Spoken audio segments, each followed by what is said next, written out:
قال الله تبارك وتعالى في القرآن المجيد قد جاءكم من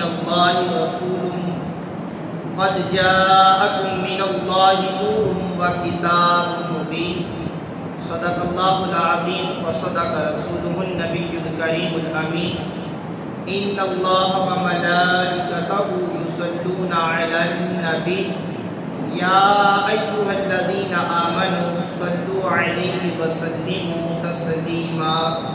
بآواز بلند درود پاک پڑھیے الصلاۃ والسلام علیک یا سیدی یا رسول اللہ وعلی آلک واصحابک یا سیدی یا حبیب اللہ الصلاۃ والسلام علیک یا سیدی یا نبی اللہ وعلی آلک واصحابک یا سیدی یا نور اللہ. خشک شاخوں کو وہ تازہ گلاب دیتے ہیں، خشک شاخوں کو وہ تازہ گلاب دیتے ہیں، عہد پیری کو وہ پھر سے شباب دیتے ہیں. خشک شاخوں کو وہ تازہ گلاب دیتے ہیں، عہد پیری کو وہ پھر سے شباب دیتے ہیں. پڑھ لے درود غفلت نہ کر، خدا کی قسم وہ تیرے سلام کا اب بھی جواب دیتے ہیں. بلند آواز سے مل کر درود و سلام پڑھ دیجیے. الصلاۃ والسلام علیک یا سیدی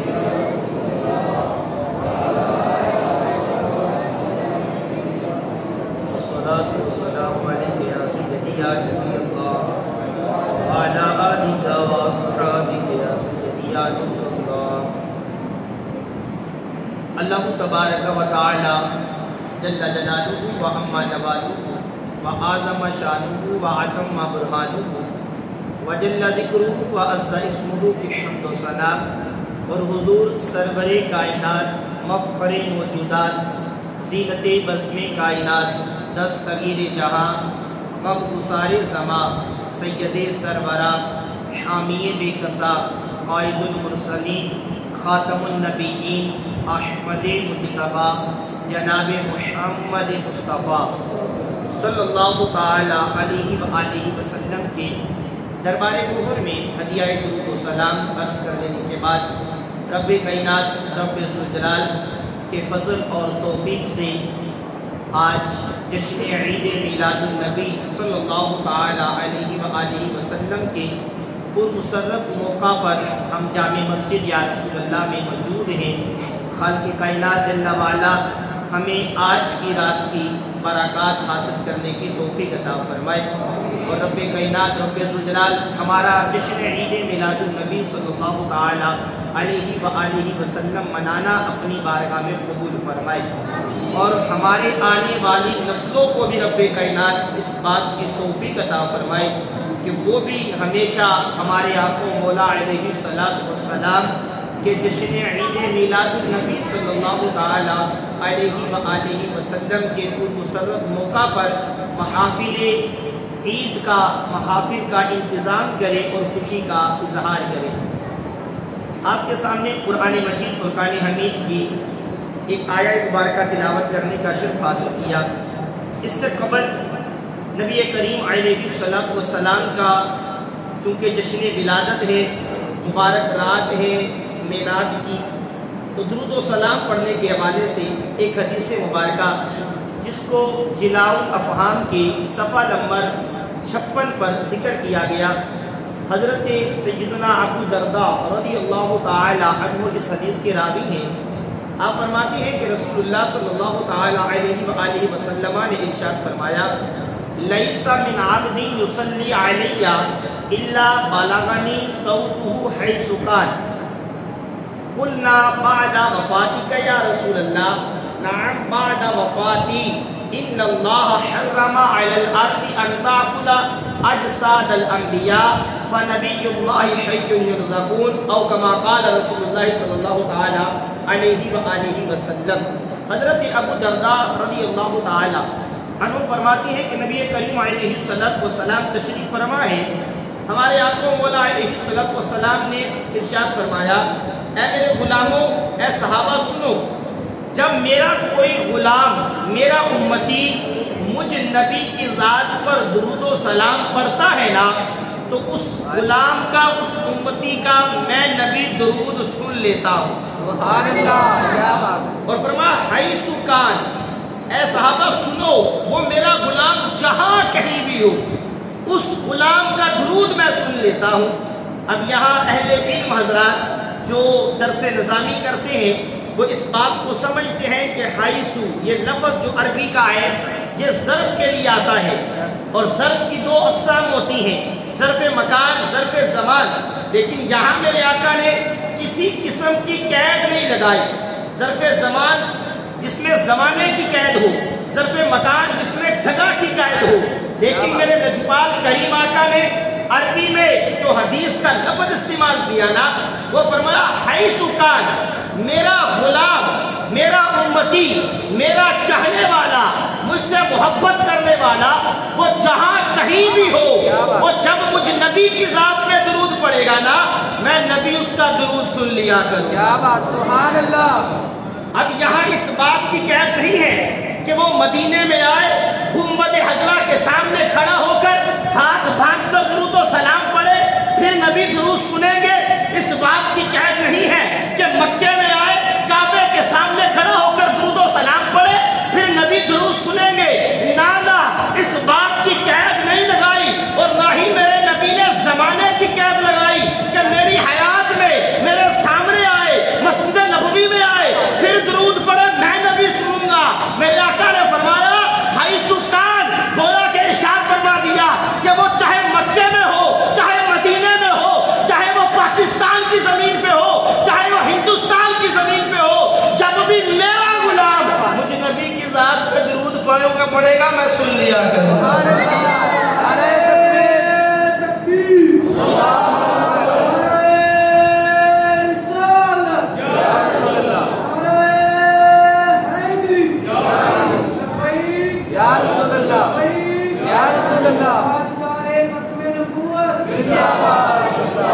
اچھا، صحابہ جو تھے نا میرے نبی کے، ظاہری بات ہے صحابہ کے سامنے یہ حدیث بیان ہوئی، اور یہ حدیث صحابہ کے ذریعے ہم تک پہنچی ہے۔ صحابہ چونکہ حضور کے مزاج کو جانتے تھے، حضور کے مزاج سے واقفیت تھی، اور اللہ نے اپنے نبی کو وہ صحابہ دیے ہیں جن کو دور کی باتوں کا بھی علم ہوتا تھا۔ صحابہ اس بات کو بھی سمجھتے تھے کہ 14 صدیوں کے بعد کچھ منکرین درود بھی آئیں گے جو اس بات کا کہیں گے کہ یہ درود و سلام کیوں پڑھتے ہو، تم کبھی اذان سے پہلے پڑھ لیتے ہو، کبھی اذان سے بعد پڑھتے ہو، یہ کہاں سے ثابت ہے؟ تم یہاں اپنی مساجد میں ہر جمعے کو نماز جمعہ کے بعد سب مل کر ہاتھ باندھ کر مصطفیٰ جان رحمت پہ درود و سلام پڑھتے ہو، تم یہ درود کیوں پڑھتے ہو؟ حالانکہ درود پڑھنا ہے تو مدینے جاؤ، گنبد خضرا کے سامنے جا کر درود پڑھو، یا نبی کی زندگی میں درود پڑھتے۔ صحابہ ان باتوں سے واقف تھے، تبھی تو صحابہ نے پوچھ لیا نا، قلنا بعد وفاتی کا یا رسول اللہ، آقا ابھی تو ہمارے سامنے موجود ہے، ہم درود پڑھتے ہیں، آپ سن لیتے ہیں، ہم مسجد نبوی میں آتے ہیں، آپ موجود ہوتے ہیں، ہم درود و سلام کی صدا لگاتے ہیں، آپ کی بارگاہ میں سلام کرتے ہیں، آپ سن لیتے ہیں، آقا ابھی تو موجود ہیں، لیکن یہ بتائیے جب آپ فوت ہو جائیں گے، جب آپ اپنی قبر مبارکہ میں تشریف لے جائیں گے، آقا تب کیسے درود سنیں گے؟ تب کیسے درود سنیں گے؟ چونکہ میرے آقا نے فرمایا تھا نا حیث کان، یہ مطلق فرمایا تھا، قید نہیں لگائی تھی کہ آج پڑھو گے تو سنوں گا، کل پڑھو گے تو سنوں گا، مکے پڑھو گے تو سنوں گا، مدینے پڑھو گے تو سنوں گا۔ نا صحابہ جانتے تھے کہ سرکار نے فرمایا حیث کان، جہاں کہیں بھی غلام ہوگا نا وہ درود پڑھے گا میں نبی سن لوں گا۔ سبحان اللہ، کیا بات۔ صحابہ نے پوچھ لیا آقا ابھی تو ہمارے سامنے ہے، جب وصال کر جائیں گے، جب فوت ہو جائیں گے تو پھر درود کیسے سنیں گے؟ قربان جائیے میرے لجپال کریم آقا کی ذات پہ، فرمایا نعم بعد وفاتی، اے صحابہ سنو، جیسے آج میں درود سنتا ہوں نا اسی طرح دنیا سے جانے کے بعد بھی درود سن لیا کروں۔ اور پھر میرے آقا نے اس کا ریزن بھی بتایا، وجہ بھی بتائی. میرے لجپال کریمہ کا فرمانے لگے ان اللہ حرم علی الارض ان تاکل اجساد الانبیاء. یہ جو میں حدیث کے لفظ آپ کے سامنے پڑھ رہا ہوں نا، یہ کوئی 1 2 4 10 کتابوں میں نہیں ہے، تقریباً 25 سے زائد کتب حدیث میں یہ الفاظ موجود ہیں. میرے آقا نے فرمایا ان اللہ حرم علی الارض ان تاکل اجساد الانبیاء. اے صحابہ سن لو، جو اللہ کے نبی ہوتے ہیں نا، زمین ان پر حرام ہوتی ہے، زمین ان کے جسموں کو نہیں کھاتی. فَنَبِيُّ اللَّهِ حَيٌّ يُرْزَقُونَ، بلکہ اللہ کے نبی تو اپنی قبروں میں بھی زندہ ہوتے ہیں اور ان کو رزق دیا جاتا ہے. یہ میرے آقا نے وجہ بھی بتا دی. تو پھر ہم کیوں نہ درود و سلام پڑھیں؟ پھر ہم جشن عید میلاد النبی کے موقع پر اللہ کے محبوب کی ذات پہ درود و سلام کیوں نہ پڑھیں؟ پھر ہم نے اپنے آقا کی آمد پہ ہم نعرے کیوں نہ لگائیں؟ ہم کیوں نہ کہیں سرکار کی آمد، مندھار کی آمد، حضور کی آمد، مکہ کی آمد، مدنی کی آمد، مکی کی آمد، جشن عید میلاد النبی. آج عید کا دن ہے، آج خوشی کے اظہار کا دن ہے، آج تو عیدوں کی بھی عید ہے کہ اللہ نے آج جو ہمیں 2 عیدیں عطا فرمائی نا، عید الاضحیٰ اور عید الفطر، وہ جس نبی کے صدقے عطا فرمائی اس نبی کی ولادت آج کی رات ہے. علماء فرماتے ہیں یہ تو عیدوں کی عید ہے کہ جس نبی کے صدقے 2 عیدیں ملی ہیں، اس نبی کی خوشی کرنا مسلمان کے لیے لازمی ہے کہ وہ خوشی کا اظہار کرے. اللہ اکبر. آپ کے سامنے قرآن مجید فرقان حمید کی پارہ نمبر 6 سورہ مائدہ کی ایک آیہ کریمہ کا ایک جز تلاوت کرنے کا شرف حاصل کیا. رب کائنات رب ذوالجلال ارشاد فرماتا ہے قد جاءکم من اللہ نور و کتاب مبین. اللہ رب العزت نے فرمایا کہ بے شک رب کائنات کی طرف سے تمہارے پاس نور اور روشن کتاب تشریف لے آئی. یہ قرآن پاک کی معروف و مشہور آیہ کریمہ ہے. اللہ ارشاد فرماتا ہے کہ اللہ کی طرف سے تمہارے پاس کیا آیا؟ نور اور روشن کتاب. مفسرین نے اس بات کو ذکر کیا، مختلف اقوال ہیں، لیکن اکثر مفسرین نے اس بات کو ذکر کیا نور سے مراد ہوا محمد، وہ ہمارے نبی کریم علیہ السلام، اور کتاب سے مراد قرآن مجید فرقان حمید ہے. اب اس آیہ کریمہ میں اللہ رب العزت نے اس بات کو ذکر کیا کہ اللہ نے تمہارے پاس، اللہ کی طرف سے تمہارے پاس نور اور روشن کتاب آئی. اب یاد رکھیے گا، آتا وہی ہے جو پہلے موجود ہو. تھوڑی توجہ چاہوں گا آپ لوگوں کی. آتا وہی ہے جو کیا ہو، پہلے موجود ہو. ابھی میں اس جامع مسجد میں آیا، کل یہاں نہیں تھا، کراچی تھا.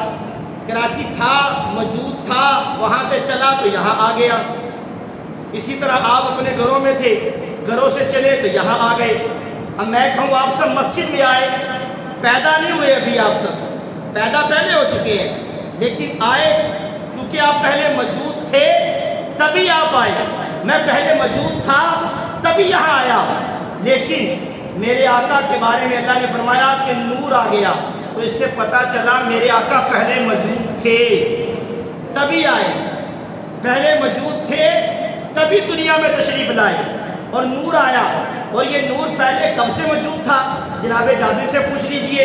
جناب جابر رضی اللہ تعالیٰ عنہ کہتے ہیں کہ میں نے سرکار کی بارگاہ میں عرض کی یا رسول اللہ یہ بتائیے کہ اللہ نے سب سے پہلے دنیا میں کیا چیز پیدا فرمائی؟ میرے آقا نے فرمایا جابر رب نے تیرے نبی کے نور کو پیدا فرمایا، تیرے نبی کے نور کو پیدا فرمایا. تو یہ میرے آقا مولا علیہ السلام. اچھا یہ نور آیا، یہ آیا کہاں سے؟ آپ اپنے گھروں سے یہاں آئے، میں کراچی سے یہاں آیا، تو یہ نور کہاں سے آیا؟ اگر آپ کہیں کہ مولانا یہ نور جو ہے یہ آسمانوں سے آیا، تو میں کہوں گا کہ ایسا نہیں ہو سکتا. کیوں؟ کیونکہ جس وقت یہ نور عدم سے وجود میں آیا اس وقت تو آسمان کا بھی وجود نہیں تھا. عدم کہتے ہیں نہ ہونے کو، وجود کہتے ہیں ہونے کو. اگر آپ کہیں مولانا یہ نور مشرق سے آیا، میں کہوں گا کہ جس وقت یہ نور عدم سے وجود میں آیا اس وقت تو مشرق کا بھی وجود نہیں تھا. آپ کہیں مولانا یہ نور مغرب سے آیا, میں کہوں گا ایسا بھی نہیں ہے, کیونکہ جس وقت یہ نور عدم سے وجود میں آیا اس وقت تو مغرب کا بھی وجود نہیں تھا. آپ کہیں شمال سے آیا, جنوب سے آیا, میں کہوں گا نانا, جب یہ نور عدم سے وجود میں آیا اس وقت تو وجود نہ شمال کا تھا, نہ جنوب کا تھا, نہ زمین و آسمان تھا, نہ جنوب و مشرق تھا, نہ مغرب تھا. پھر یہ نور آیا کہاں سے؟ قرآن کہتا ہے قد جاءکم من اللہ, من اللہ, من اللہ. لوگوں سن لو, یہ نور اللہ کی طرف سے آیا ہے. اچھا, اللہ کی طرف سے آیا.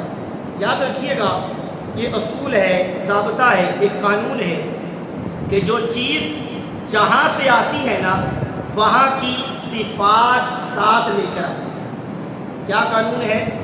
جو چیز, بولے ذرا میرے ساتھ, جو چیز جہاں سے آتی ہے وہاں کی صفات ساتھ لے کر آتی ہے. اس کی ایک دو مثال آپ کے سامنے عرض کرتا ہوں. ہوا, اگر یہ کسی بدبودار جگہ سے گزر کے آئے تو کیا ہوتی ہے؟ بدبودار ہو کر آتی ہے, ایسا ہی ہے نا. اور اگر ہوا کسی ٹھنڈی جگہ سے آئے تو کیا ہوتی ہے؟ ٹھنڈی ہو کر آتی ہے. اور یہی ہوا اگر کسی آگ کی طرف سے آئے تو گرم ہو کر آتی ہے. تو پتہ چلا جو چیز جہاں سے آتی ہے وہاں کی کیا کرتی ہے؟ صفات ساتھ لے آتی ہے. وہاں کی صفات کیا کرتی ہے؟ ساتھ لے آتی ہے. ہوا آگ کی طرف سے آئی تو گرم ہو کر آئی, ہوا ٹھنڈک کی طرف سے آئے تو ٹھنڈی ہو کر آئی, ہوا بدبو کی طرف سے آئے تو بدبودار ہو کر آئی, ہوا خوشبو کی طرف سے آئے تو خوشبودار ہو کر آئی.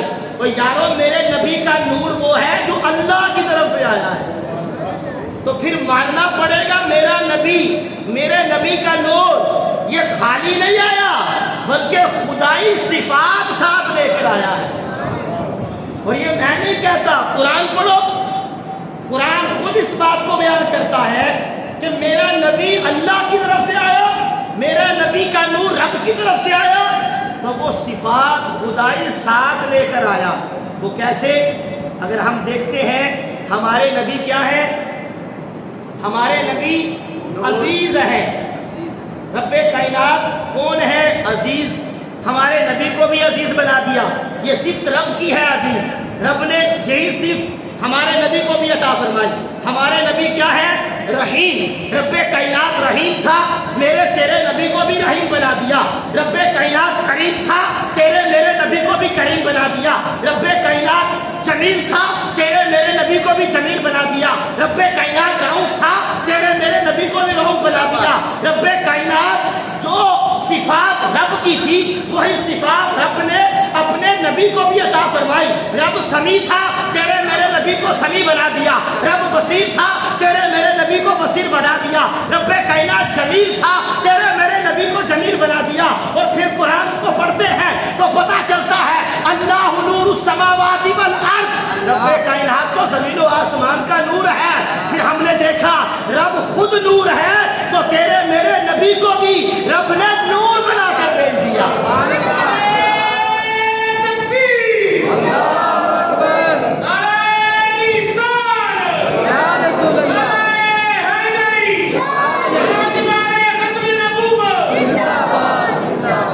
آج لوگ کہتے ہیں کہ یہ کیسے ہو سکتا ہے؟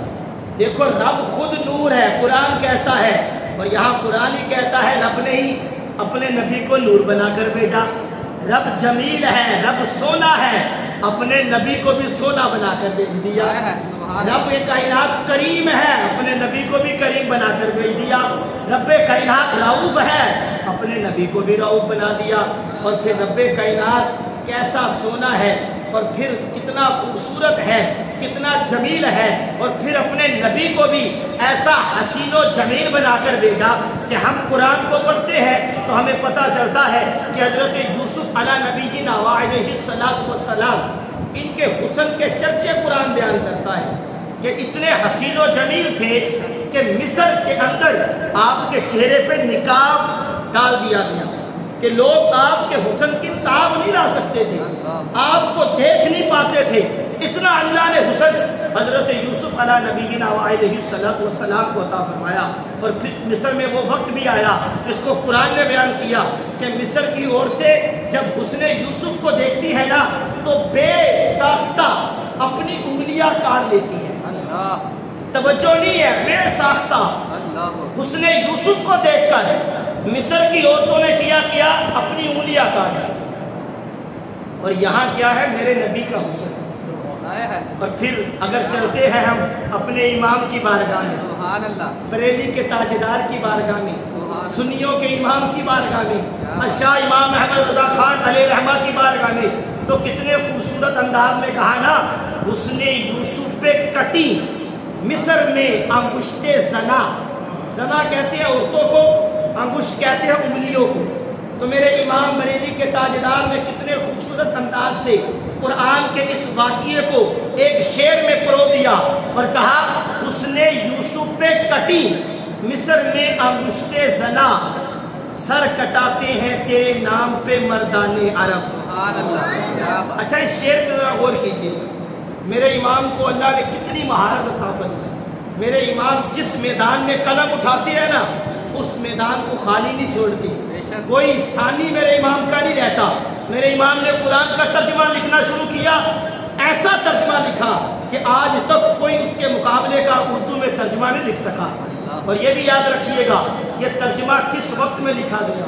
میرے امام کے پاس اتنا وقت نہیں تھا کہ قرآن کا ترجمہ بھی لکھے، اتنی مصروفیت، دنیا بھر سے آپ کو فتاوی آتے، سوالات آتے، آپ ان کے جوابات دیتے، آپ کی تصنیفی کام تھے۔ 1000 سے زائد کتابیں میرے امام نے لکھی۔ پھر میرے امام نے نعتیہ کلام، ہدایت بخشش، بے شمار اللہ کے رسول کی شان میں کلام لکھے۔ یہ ترجمہ القرآن کس انداز سے لکھا گیا؟ بڑے مختصر سے وقت میں کہ جب آپ کے دن میں قلولہ کرنے کا وقت ہوتا، 10-15 منٹ میرے امام نے آرام کرنا ہوتا، مفتی صاحب اس وقت کاغذ قلم لے کر چلے جاتے، میرے امام پھر بدی قرآن پاک کے 1 رکوع کا ترجمہ لکھا دیتے۔ مفتی صاحب فرماتے ہیں رات کو ہم آ کر لائبریری میں تمام قرآنوں کے تراجم کو نکالتے، قرآن کی تفاسیر پڑھتے، وہ جو تمام کتابوں میں موجود ہوتا نا اس کا خلاصہ میرے امام نے تھوڑے سے لمحوں میں لکھا دیا۔ کیا بات ہے۔ وہ میرے امام کہتے ہیں حسن یوسف پہ کٹی مصر میں انگشت زنا۔ غور کیجیے گا، حضرت یوسف علیہ السلام کا حسن ہے اور شہر کون سا ہے؟ مصر، اور کٹی ہے، کٹوائی نہیں ہے، انجانے میں کٹ گئی، کٹی ہے، اور ایک بار کٹی ہے، بار بار نہیں انگلیاں کٹی، صرف ایک بار کٹی۔ اور کٹی کن کی؟ انگشت زنا، عورتوں کی انگلیاں۔ فرمایا حسن دیکھا، مصر کی عورتیں تھی اور ایک بار کٹی، خود آگے ہو کے جان بوجھ کے نہیں کاٹی، بے ساختہ ایک بار کٹی، اور وہ بھی عورتوں کی انگلیاں۔ اور پھر میرے امام نے اس شعر کے دوسرے مصرے میں جب میرے نبی کی شان بیان کی نا تو پھر کتنا خوبصورت مقابلہ کیا۔ فرمایا سر، وہاں کیا تھی؟ انگلیاں، عورتوں کی انگلیاں۔ یہاں فرمایا سر کٹاتے ہیں، وہاں کیا تھی؟ کٹی، ایک بار کٹی۔ یہاں بار بار کٹاتے ہیں، سر کٹاتے ہیں، وہاں کیا تھا؟ حسن یوسف۔ یہاں میرے امام کہتے ہیں میرے نبی کے نام پر سر کٹاتے ہیں، تیرے نام پر۔ وہاں مصر کی عورتیں تھی، یہاں فرمایا جو ہے عرب کے مرد ہیں، سر کٹاتے ہیں تیرے نام پہ مردان عرب۔ کتنا خوبصورت تقابل میرے امام نے بیان کیا نا کہ وہاں حسن یوسف دیکھا تو عورتوں کی ایک بار انجانے میں انگلیاں کٹ گئی، لیکن میرے نبی کے نام پہ عرب کے مردان جو ہے، عرب کے مرد جو ہے نا وہ بار بار اپنے سر کٹوا دیتی ہیں۔ سبحان اللہ، تکبیر، اللہ اکبر، رسول اللہ،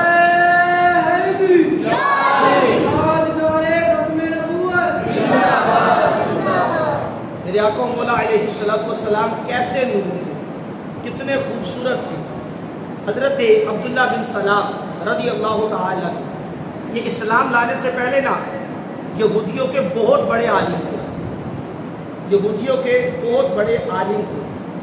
جب میرے آقا مولا ہجرت کر کے مکے سے مدینے آئے نا تو اب لوگ جوک در جوک دامن اسلام سے وابستہ ہوئے، میرے نبی کا کلمہ پڑھنے لگے۔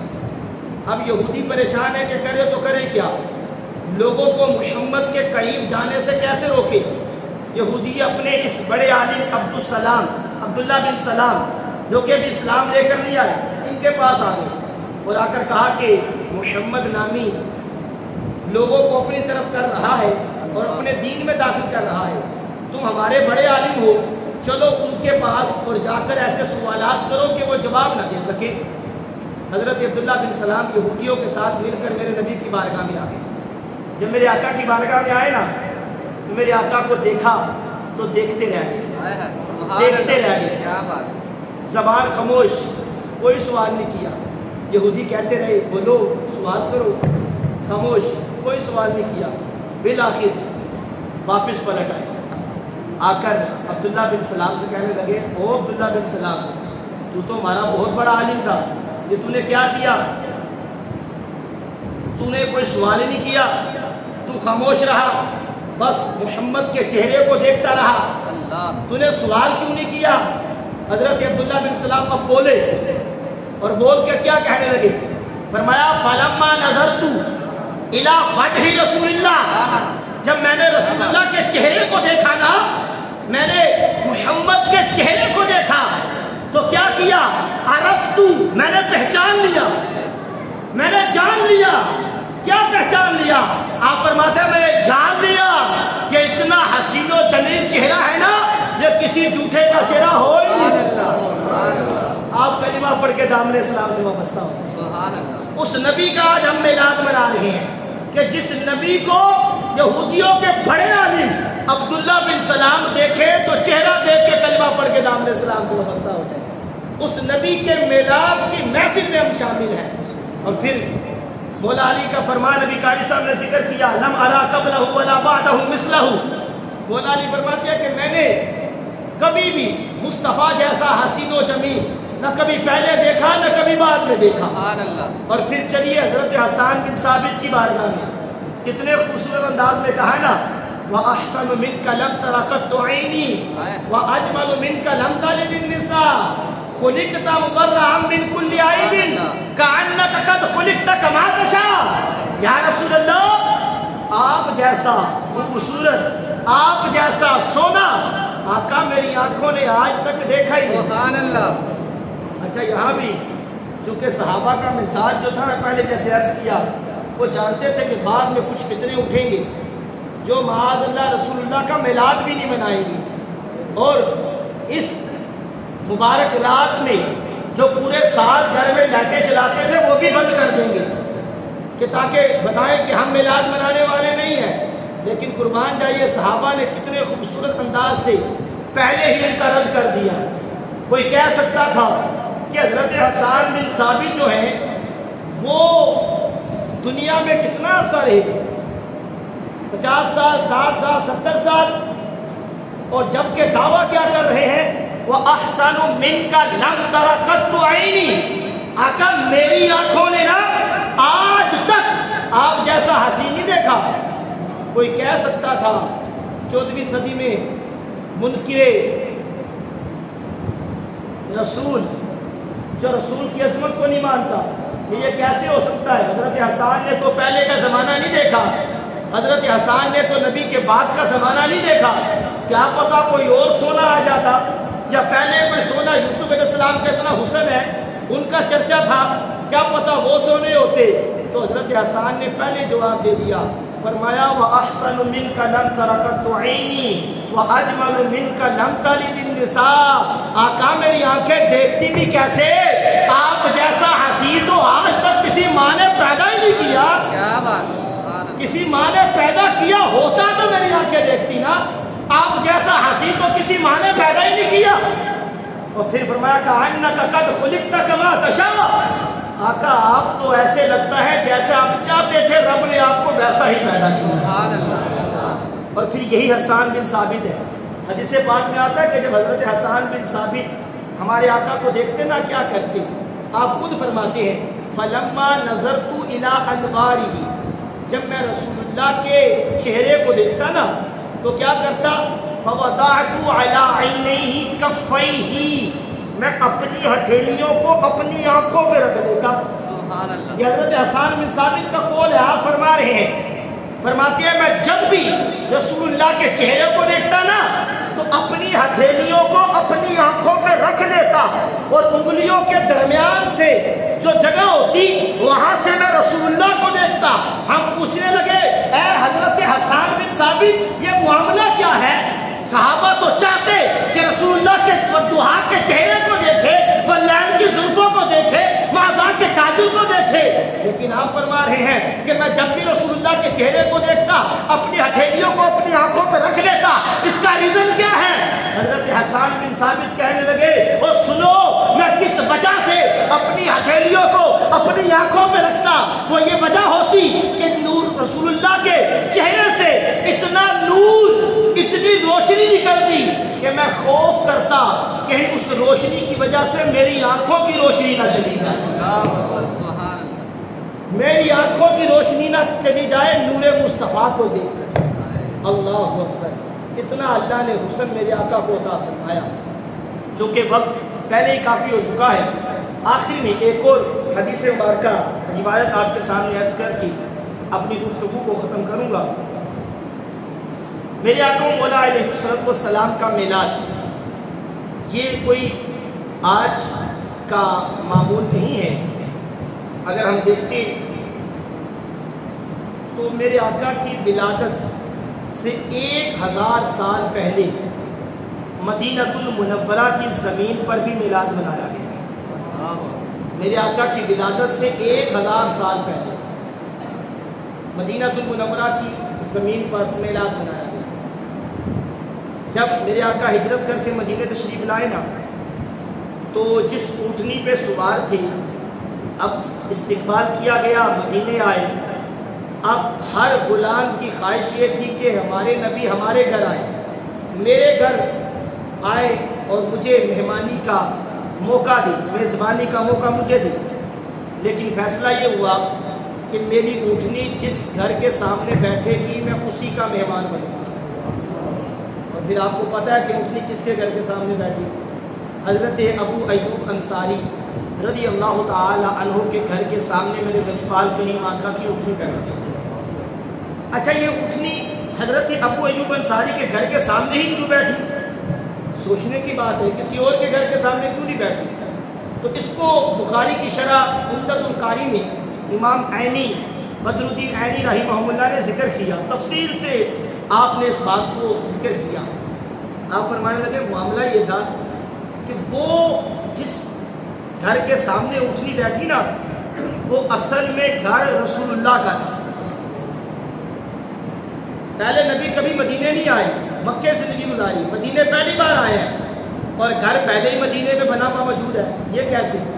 تو امام عینی بخاری کی شرح میں لکھتے ہیں کہ نبی علیہ السلام کی ولادت سے 1000 سال پہلے طبع اول یہ بادشاہ گزرا جو یمن کا بادشاہ تھا. یہ 400 علماء کے ساتھ مکے پہنچا.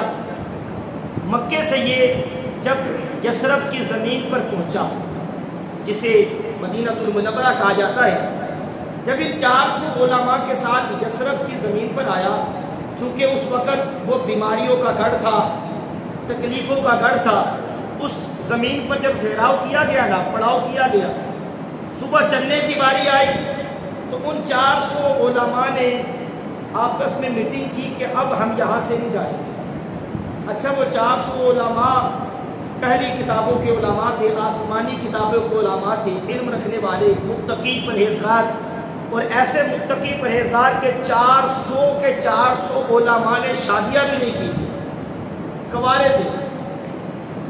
اب جب صبح کا وقت ہوا تو طبع اول نے چلنے کا کہا تو 400 علماء میں سے جو رئیس عالم تھا, بڑا عالم تھا, اس نے کہا کہ بادشاہ ہم پہلے ہمیشہ تمہارے ساتھ رہے لیکن اب ہم یثرب کی زمین سے نہیں جائیں گے. تبا اول نے کہا وجہ کیا ہے؟ کہا وجہ یہ ہے کہ ہم نے اپنی کتابوں میں پڑھا ہے کہ اللہ کا جو آخری نبی ہے نا محمد عربی، وہ جب دنیا میں آئے گا تو ہجرت کر کے اسی زمین پر آئے گا۔ سبحان اللہ۔ وہ ہجرت کر کے اسی یثرب کی زمین پر آئے گا۔ اب وہ کب آئے گا یہ تو ہمیں نہیں پتا، لیکن اب ہم اس زمین سے کہیں اور نہیں جائیں گے، ہم اللہ کے آخری نبی کا بیٹھ کر اسی زمین پر انتظار کریں گے۔ میں پوچھنا چاہتا ہوں یہ محفل میلاد نہیں تھی تو اور کیا تھا کہ میرے نبی کی ولادت سے 1000 سال پہلے 400 علماء مدینے کی زمین پر موجود ہیں اور یہ کہہ رہے ہیں کہ ہم نے اپنی کتابوں میں پڑھ رکھا ہے کہ آخری نبی جب پیدا ہوگا نا وہ ہجرت کر کے اس زمین پر آئے گا، ہم اس زمین سے اب نہیں جائیں گے، ہم اس نبی کا انتظار کریں گے۔ اور تبا اول بادشاہ سے کہا ہم اس نبی کی زیارت کے متمنی ہیں کہ وہ نبی آئے، ہم اس کی زیارت بھی کریں گے۔ اللہ اکبر۔ یہ محفل میلاد نہیں تھی تو اور کیا تھا؟ تبا اول بادشاہ نے کہا اچھا یہ بات ہے تو ٹھیک ہے، پھر میں بھی تمہارے ساتھ اسی زمین پہ رہ کے اس نبی کا انتظار کروں گا۔ اب دیکھیے محفل میلاد کا انتظام کیسا ہوا، جو میرے نبی کی ولادت سے 1000 سال پہلے انتظام کیا گیا۔ آج ہم 400 دیگیں میلاد کے موقع پہ پکا لیں تو کئیوں کے پیٹوں میں درد ہونا شروع ہو جاتی ہے، وہاں 400 علماء کے لیے تبا اول بادشاہ نے اپنے خزانے منگوا لیے اور حکم دیا کہ ان 400 علماء کے لیے الگ الگ گھر تیار کیے جائیں۔ اب یہ گھر جو تیار ہو رہے ہیں یہ میرے محبوب کی ولادت کا انتظام ہو رہا ہے، یہ محافل مصطفیٰ کا انعقاد ہو رہا ہے کہ 400 علماء کے لیے تبا اول بادشاہ نے گھر بنائے، اور پھر فقط گھر نہیں بنائے بلکہ گھر والیوں کا انتظام بھی کیا، چونکہ 400 علماء کنوارے تھے۔ تبا اول نے اپنے خزانے سے 400 عورتوں کو خریدا، ان ڈولیوں کو آزاد کر کے 400 علماء کے ساتھ نکاح کر دیا، اور پھر اب نسل در نسل سلسلہ شروع ہو گیا، اور یہ سارے میرے نبی کی آمد کا انتظار کرتے ہیں۔ اب یہ مدینے کی زمین ہے جہاں آج گنبد خضرا ہے، جہاں آج مسجد نبوی ہے، یہ اس مدینے کی زمین پر میرے نبی کی ولادت سے 1000 سال پہلے تبا اول نے آبادی کا انتظام کیا، علماء وہاں موجود۔ اور پھر تبا اول نے ایک خط لکھا، کہا کہ میری زندگی کا پتہ نہیں اور کہیں ایسا نہ ہو کہ میرے جانے کے بعد وہ نبی تشریف لائیں۔ خط لکھا، اس خط میں کیا لکھا کہ میں گواہی دیتا ہوں کہ احمد اللہ کے رسول ہے، یہ پہلا مومن ہے دنیا میں جس نے میرے نبی کے پیدا ہونے سے 1000 سال پہلے ہی ایمان لے آیا تھا۔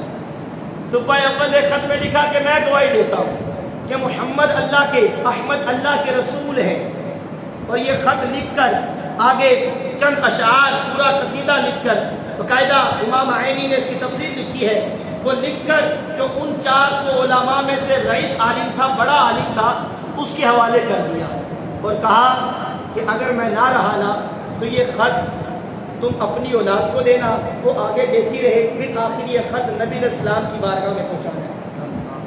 وقت گزرتا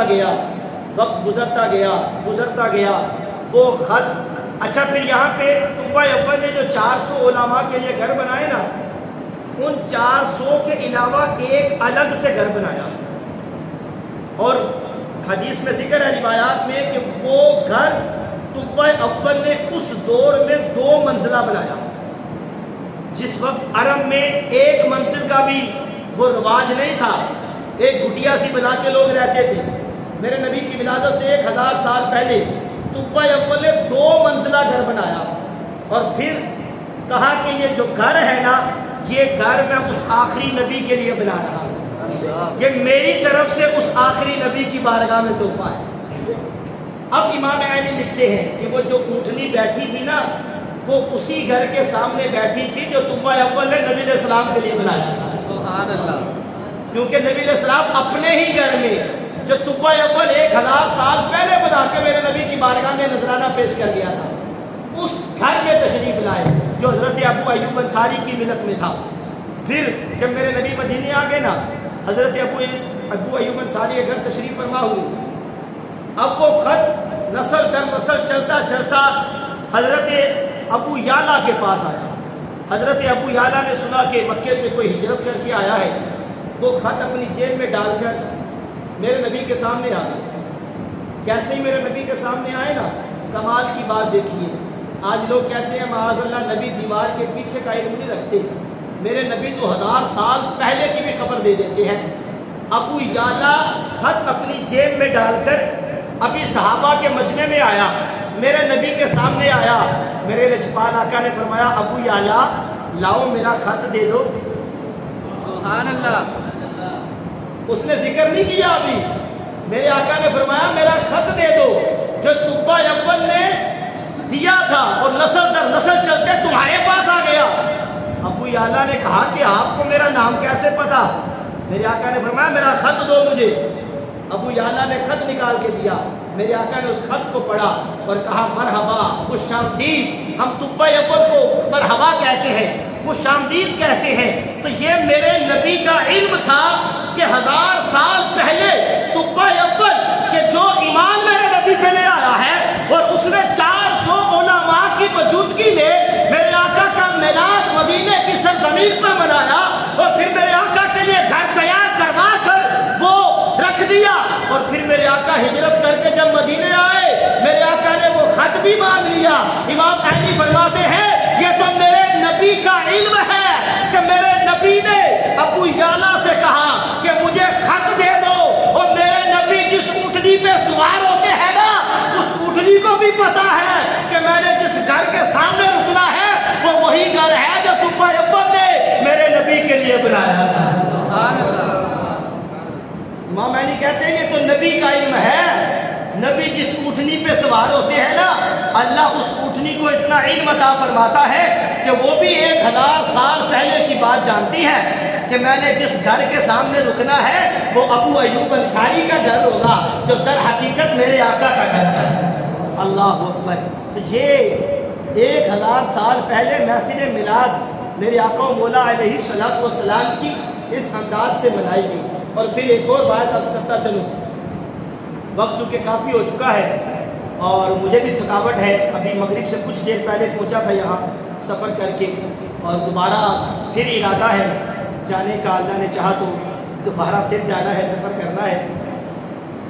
میرے آقا مولا علیہ الصلوۃ والسلام سے پہلے دیگر جو انبیاء آئے نا ان نبیوں نے بھی میلاد بنایا. ہر ایک کا میلاد کتابوں میں ذکر ہے اور قرآن مجید فرقان حمید کو اگر پڑھے تو 27 مرتبہ واضح طور پہ میرے نبی کے میلاد کا ذکر آیا اور قرآن میں 27,000 مرتبہ 2-4 نہیں 27,000 مرتبہ واضح طور پہ اللہ نے میرے تیرے نبی کی شان کو بیان کیا. سبحان اللہ. اتنے واضح طور پہ رب کائنات نے ہمارے آقا کا ذکر کیا. جس نبی کا ذکر قرآن میں اللہ بار بار کرے اور خود فرمائے کہ ہم نے اپنے نبی کا ذکر بلند کر دیا, تو آج پھر ہم اس نبی کا ذکر کیوں نہ کریں. اللہ رب العزت ہمارے نبی کی شانوں کو اسی طرح ہمیشہ بلندی عطا فرمائے. شیخ سعدی رحمہ اللہ نے کتنے خوبصورت انداز میں کہا نا بالغ اللّٰہ بکمالہ کشفت دجیٰ بجمالہ حسنت جمیع خصالہ. جب یہ کلام لکھا نا تو رات کو آخری مصرع آپ کو سمجھ نہیں آ رہا تھا کہ میں کیا لکھوں, بار بار یہی پڑھتے جاتے ہیں بالغ اللّٰہ بکمالہ. یا رسول اللہ, اللہ نے آپ کو آپ کے کمال کے سبب بلندیاں عطا فرما دی ہے. کشفت دجیٰ بجمالہ. یا رسول اللہ آپ کے حسن و جمال کی وجہ سے اندھیرے چھٹ گئے ہیں. کشفت دجیٰ بجمالہ. یا رسول اللہ آپ کے حسن و جمال کی وجہ سے اندھیرے چھٹ گئے ہیں. حسنت جمیع خصالہ. آقا آپ کی تمام خصلتیں جو ہیں وہ حسین و جمیل ہیں. آخری مصرع سمجھ نہیں آ رہا, رات کو آنکھ لگ جاتی ہے. میرے آقا خان میں تشریف لے آتے ہیں, فرماتے ہیں شاہ سعدی جو کلام لکھا ہے ہمیں بھی سناؤ نا. عرض کی آقا مکمل نہیں ہو پایا. فرمایا سناؤ. امام صاحب شیخ سعدی رحمہ اللہ پڑھنے لگے لگے بالغ الللا بے کمال ہی کشفت تو جا بے جمال ہی حسنت جمیعوں کے سال ہی یہاں پڑا خاموش ہو گئے. میرے آقا فرمانے لگے اے سادی یہ کیوں نہیں کہہ دیتا صلو علیہ وآلہ